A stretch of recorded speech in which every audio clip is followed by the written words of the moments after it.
L'emergenza profughi esplode a Chioggia, migranti occupano il Bragosso, l'ex albergo di Sant'Anna, incontrano il vicario del prefetto e accusano la cooperativa di non attuare i protocolli di integrazione.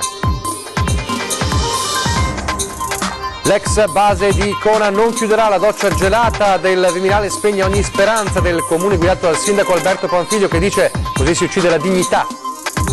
E ancora in rianimazione il 68enne di Dolo colto da grave malore dopo aver scoperto di essere stato vittima di un furto in casa, l'ennesimo, lo sfogo della sorella a cui i ladri devono morire. 4.000 euro le razzie in casa non risparmiano nemmeno l'abitazione dell'ex assessore regionale Renato Chizzo a Fava. Un protocollo operativo per scongiurare danni ai beni culturali causati da disastri naturali. A Venezia si è avviato un patto fra regione, comune e prefettura. L'emergenza affitti a Venezia, situazione intollerabile perfino per gli studenti costretti a optare per la terraferma. Gli immobiliaristi dicono gli affitti brevi uccidono il mercato.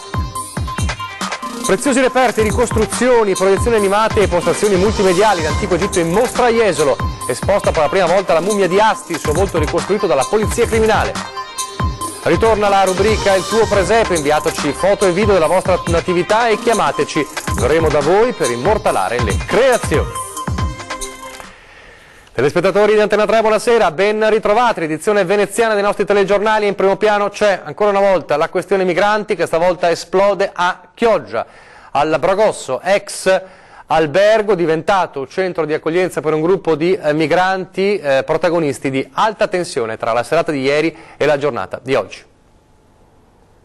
Siamo stati chiusi fuori, sono barricati dentro, fortunatamente il cuoco è riuscito ad entrare, c'era la guardia notturna di notte e che non ha avuto problemi. Nuova protesta di un gruppo di migranti ospitati nell'ex ristorante albergo al Bragosso a Sant'Anna di Chioggia. Dopo un'accesa discussione iniziata tra il gestore della struttura e i richiedenti asilo mercoledì sera, in mattinata i ragazzi si sono barricati all'interno in attesa dell'arrivo del vicario del prefetto Sebastiano Cento, a cui hanno rivolto alcune richieste. I riscaldatori non funzionano.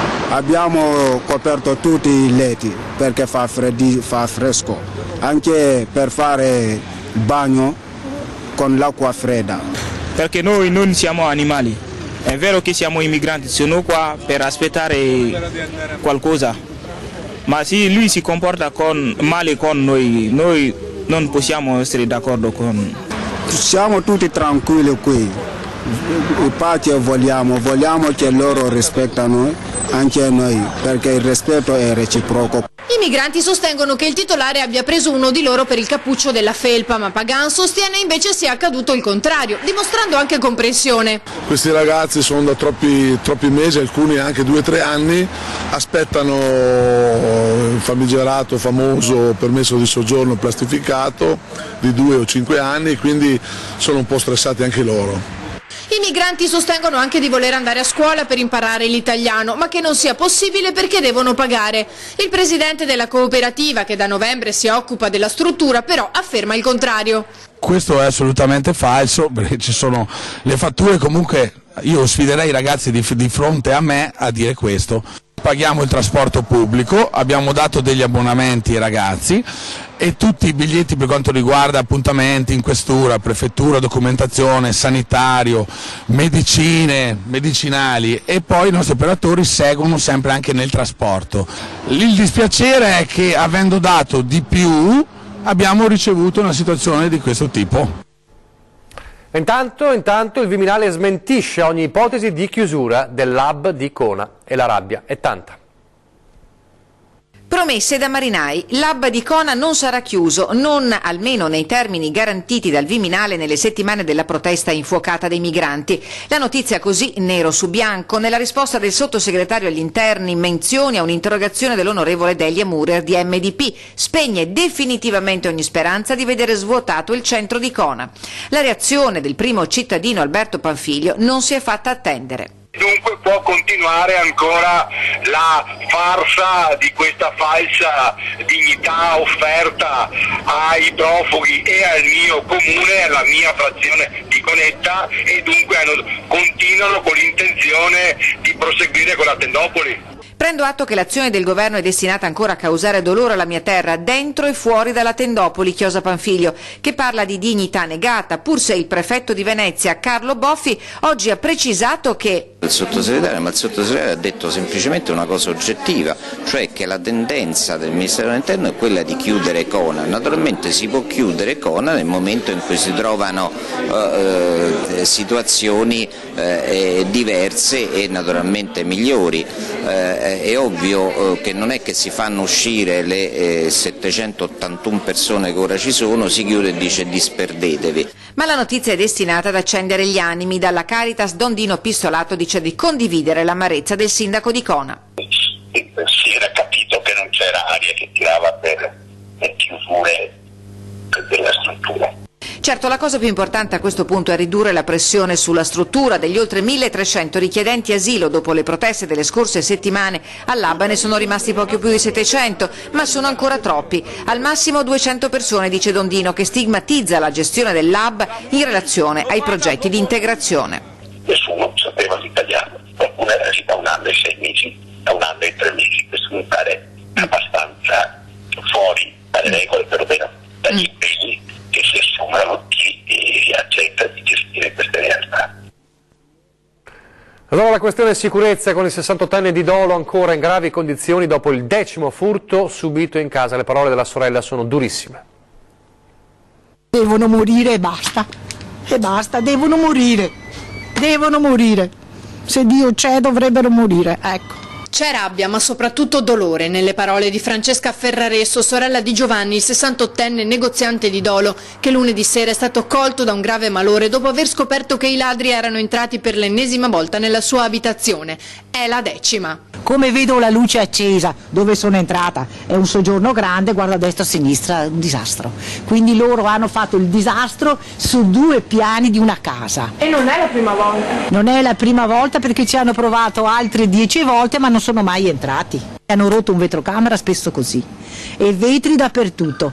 Hanno penso svuotato 4 armadi, 4 comò, un disastro, perfino dentro la lavatrice sono andata a vedere. E dopo aver visto la sua casa sottosopra il cuore del signor Ferraresso, ora ricoverato in rianimazione nell'ospedale di Dolo, ha avuto un cedimento. Ho chiamato subito il 118, lui non voleva partire per non vedermi una casa disastrata. È partito e è così. Sul posto, oltre ai sanitari del 118, anche ai carabinieri. E mentre le indagini per trovare i responsabili proseguono, i fratelli Ferraresso vivono nel dolore e nella paura. Non ce la faccio più perché la prima volta ci hanno preso di mira il 3 marzo del 2007. E sempre non sono riusciti ad entrare, hanno sempre rovinato balconi e finestre o porte e questa volta sono entrati perché sicuramente sapevano che eravamo qua. Le cose si sistemano, la vita non si ricopre e basta, non so che fine farà.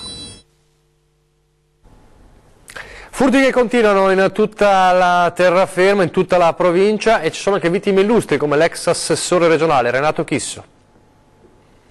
Ladri nell'abitazione dell'ex assessore regionale Renato Chisso a Favaro Veneto, sabato pomeriggio verso le 17:30. Un colpo da circa 4.000 euro tra bigiotterie e gioielli della moglie, denunciato al commissariato di Mestre. Eravamo fuori casa in quel momento, racconta Chisso, quando al cellulare mi è arrivata la segnalazione dell'allarme.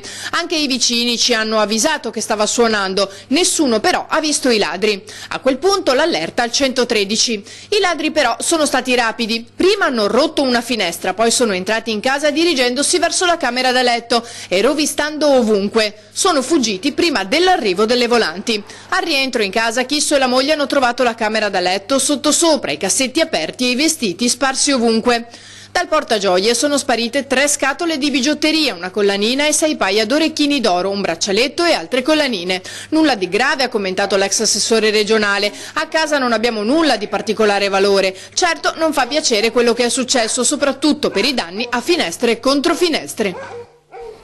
Torniamo a Dolo adesso per parlare del signor Rino, lo ricorderete, ce ne siamo già occupati, una visita negata da parte dell'INPS per questo anziano di 86 anni che ha la gamba amputata, nonostante i numerosi appelli il signor Rino si è dovuto arrendere.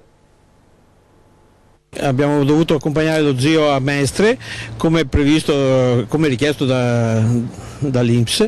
Siamo arrivati alle 9 di questa mattina puntuali con l'ambulanza della CSSA e a pagamento naturalmente. Abbiamo speso una bella cifra per noleggiare questa ambulanza, non ci verrà rimborsata anche.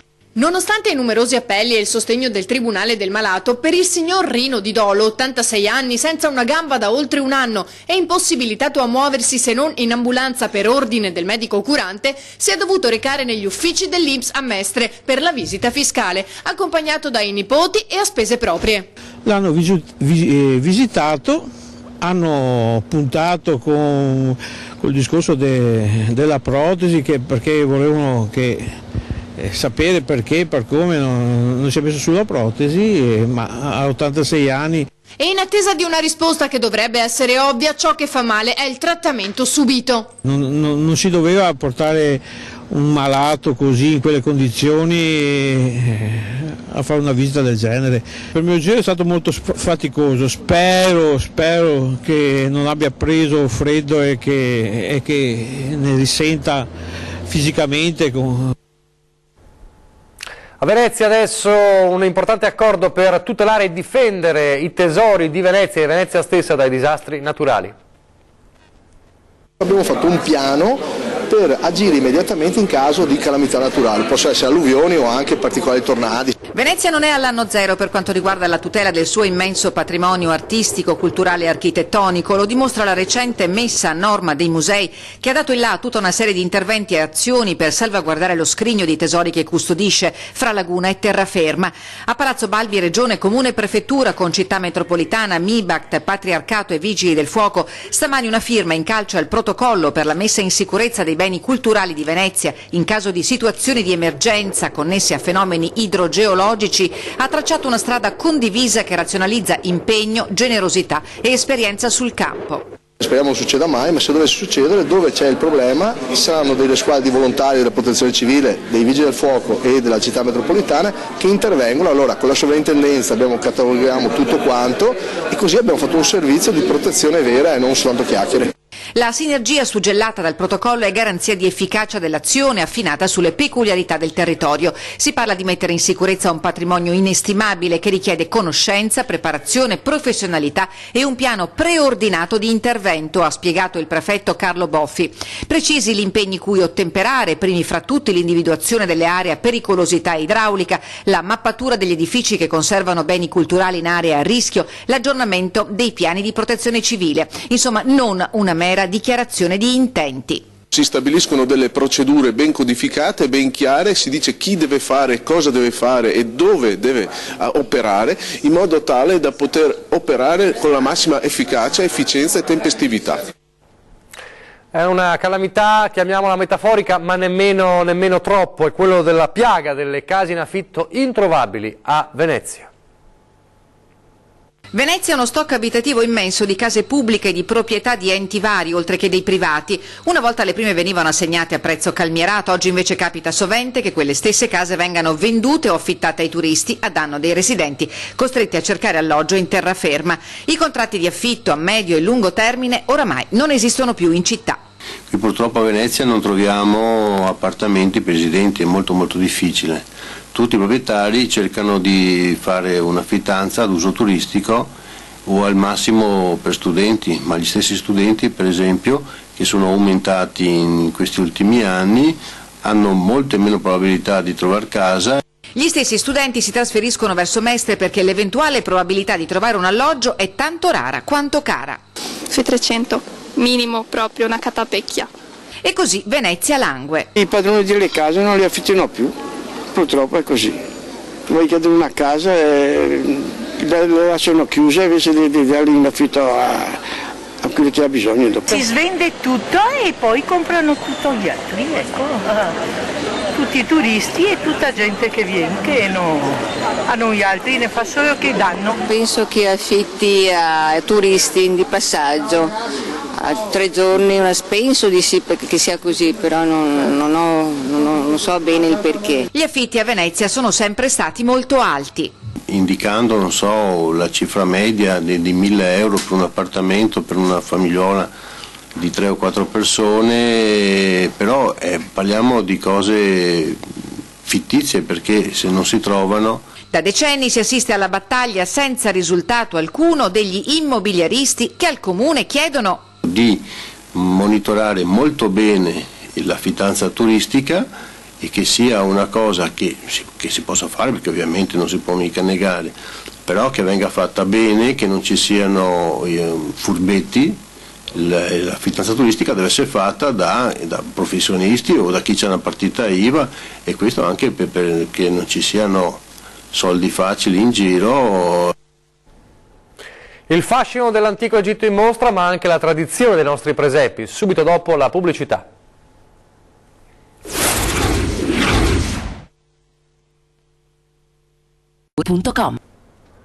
Rieccoci in studio, Telegiornale di Venezia, andiamo a Jesolo, la suggestione dell'anteprima della mostra Egitto, dei, faraoni e uomini.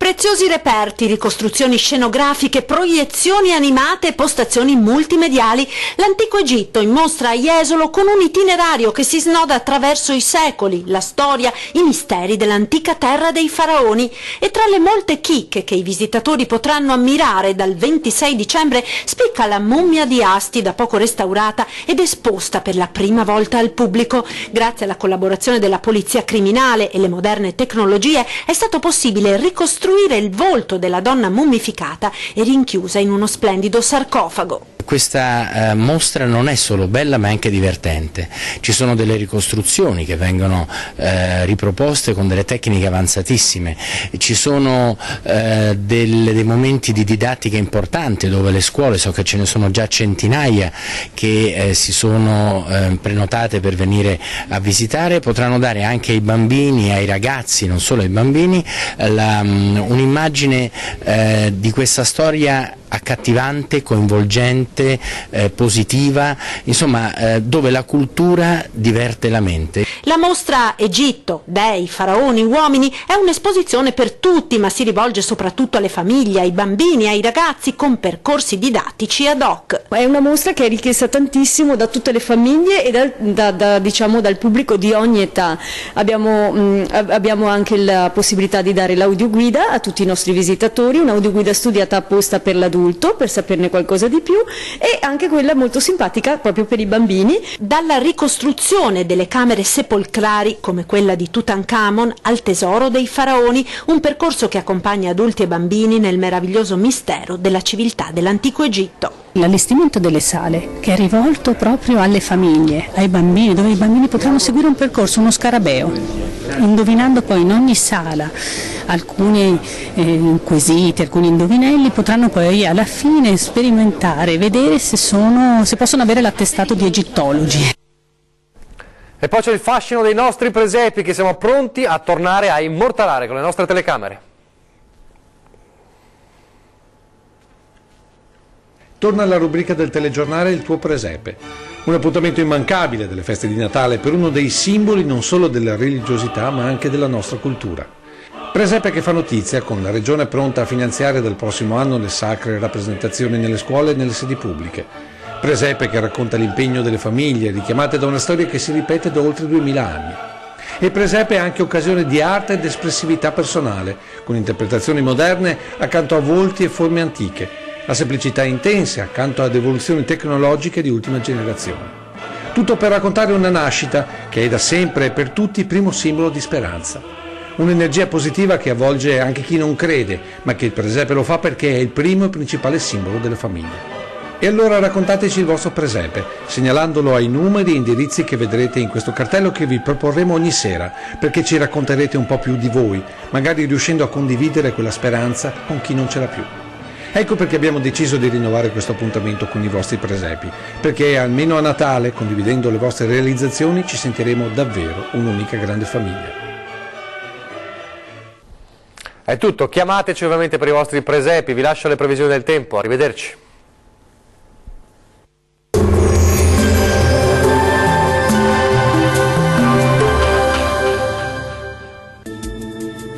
Ben ritrovati al meteo di Antenna 3. Cambia il tempo sulle nostre regioni proprio a ridosso del ponte dell'Immacolata, con precipitazioni un po' ovunque.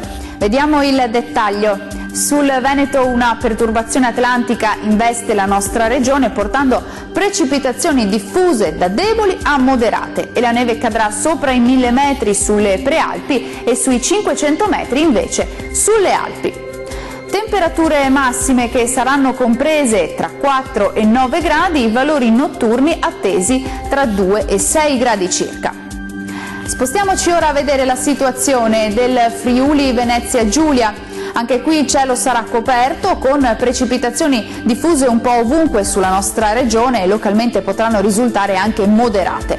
La neve cadrà in montagna sopra i 1000 metri sulle prealpi e a 500 metri invece sulle Alpi. Vediamo anche in questo caso le temperature, le massime saranno comprese tra 6 e 11 gradi, valori notturni attesi tra 4 e 9 gradi circa. Concludiamo con uno sguardo alla situazione del Trentino Alto Adige. Anche qui la perturbazione atlantica porterà precipitazioni sparse ma diffuse, generalmente deboli e comunque nevose sopra i 400-500 metri. Vediamo le temperature, le massime saranno attese sui 2-3 gradi, valori notturni invece sotto zero ovunque. Il mare sarà mosso, localmente molto mosso nel Golfo di Trieste, i venti forti, sud-occidentali, localmente moderati sulla laguna di Venezia. Dal meteo per ora è tutto, arrivederci.